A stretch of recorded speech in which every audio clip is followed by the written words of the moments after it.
Aylanın, var mı? Keling. Bana benim şöyle gelsene. Keling.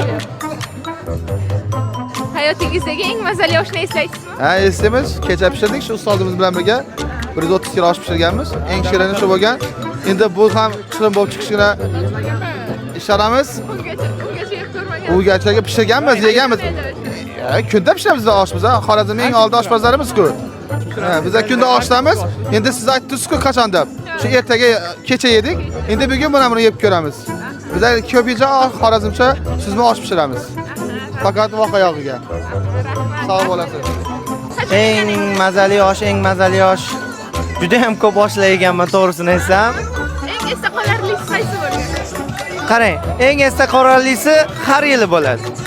Masalan, hozir meni yegan oshim men uchun esda qolarli bo'lishi mumkin, lekin 1 yildan keyin 10 tonna osh qilishimiz ham mumkin yoki 15 tonna osh qilishimiz ham mumkin.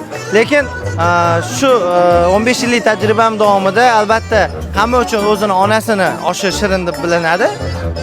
Lekin mana Toshkent shahrida birinchi marta 8 tonna osh qilganimizda o'shani mazasi hali ham esimda.